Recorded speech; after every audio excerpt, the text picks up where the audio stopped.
Welcome to IAS project. In this video, let's talk about Jorwe Chalcolithic culture, which is mainly located in Maharashtra. Before we go into the lecture, let me ask you an easy question. Which of the below Chalcolithic sites of India does not belong to Malwa culture? You have four options here: Iran, Kayatha, Inamgaon and Navdatoli. If you know the answer to this question, please answer in the comment section. If we look at the location of Jorwe culture, then Jorwe culture is located somewhere around here. So this is the main location of Jorwe culture. In Jorwe culture, we have important sites like Daimabad, which is located in Godavari Valley, Inamgaon, which is located in Bhima Valley, Nevasa, Jorwe, which is located near Pravara River, Chandoli, Songaon, Prakash, which is located in Tapi Valley, and Nasik. You can see Daimabad, Nevasa, Jorwe and Inamgaon over here. So Prakash is basically located here near the Tapi River Valley. So Jorwe culture started somewhere around 1400 BCE and it ended around 700 BCE. So if you note this, this is very late compared to the other Chalcolithic cultures which we discussed before.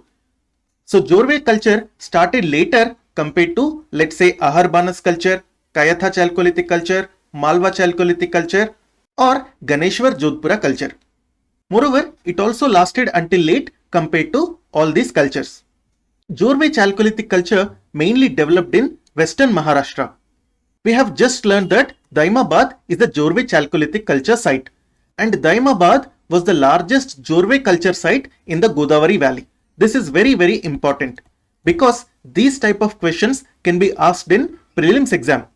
For example, on one side we may have certain Chalcolithic sites in India. For example, Daimabad, Navdatoli and Maheshwar may be given on one side. On the other side, we may have river valleys like Tapi Valley, Godavari Valley and Narmada Valley. So all these are Chalcolithic sites and these are rivers. Now we have to match the Chalcolithic sites with rivers. These type of questions can be asked in prelims exam.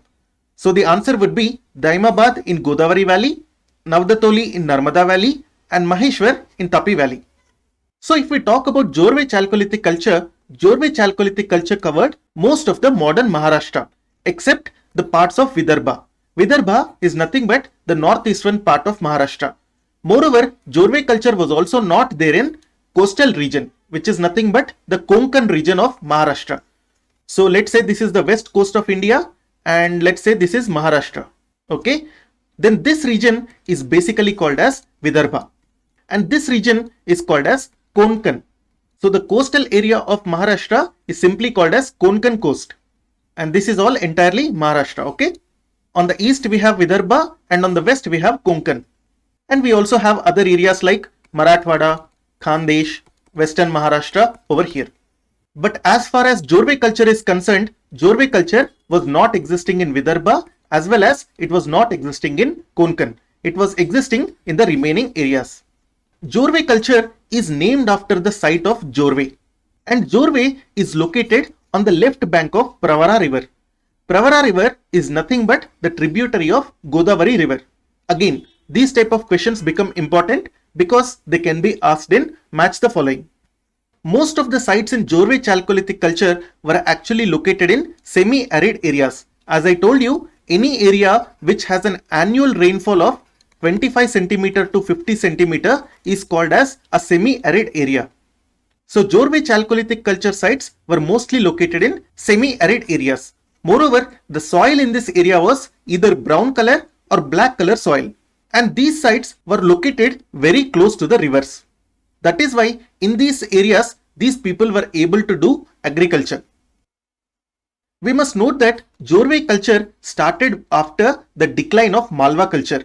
We can say that Malwa culture has a great influence on Jorwe culture. So basically this is Malwa region where Malwa Chalcolithic culture was existing. Towards the south of it we have Maharashtra region where Jorwe culture was existing. And in the south we have Karnataka and Tamil Nadu regions where Neolithic Chalcolithic cultures were going on. So Jorwe culture got the benefits from north, that is from Malwa region, as well as from the south where Neolithic Chalcolithic cultures were going on. Moreover, in Jorwe culture, we have observed that those people used tiny tools and weapons which were made from stone, mainly stone blades and stone bladelets. Bladelet is nothing but a small blade. Moreover, these people also used copper tools like rectangular copper axes, copper chisels. Both of these have been found in Jorwe as well as Chandoli sites of Jorwe Chalcolithic culture. If we talk about the pottery that was made by Jorwe Chalcolithic people, then these people made black on red pottery. And this pottery was a wheel thrown pottery, which means that it was made on potter's wheel. Black on red pottery simply means that the pot was red in color, on which designs were made in black color. Moreover, these people also made coarse redware and coarse greyware. These kind of pottery were mainly made by hand. So we can say that these two type of pottery are the most common pottery of Jorwe Chalcolithic culture. Jorwe Chalcolithic culture was essentially a rural culture, which means it was dependent on agriculture and the people were living in villages. However, we must note that some sites like Daimabad and Inamgaon were very big. So ultimately, both these sites reached urban stages. They were not exactly cities, but we can call them as towns. Even then, we should not call Jorwe Chalcolithic culture as an urban culture, because other than these two areas, the remaining were only villages and they were having a rural culture and a rural lifestyle. So Jorwe culture is basically a rural Chalcolithic culture. In case of Daimabad as well as Inamgaon, we have found even some bronze items also. These bronze items appear to be influenced by Harappan culture. However, we can say that Harappan culture did not influence Jorwe Chalcolithic culture very much, because other than these two sites, we did not find much evidence of Harappan culture in the regions of other Jorwe Chalcolithic villages. So please note this is very important, since Daimabad is only an exception for bronze items. Overall, Jorwe Chalcolithic culture was not influenced by Harappan culture. In Inamgaon as well as Daimabad, we have also found evidences of fortified walls which were made using stone and mud. Previously, in Malwa culture, we have discussed that the sites of Iran as well as Kayatha were also having wall fortifications. So far, we know about fortified walls in 4 Chalcolithic locations. They were nothing but Iran and Kayatha in Malwa, Inamgaon and Daimabad in Jorwe.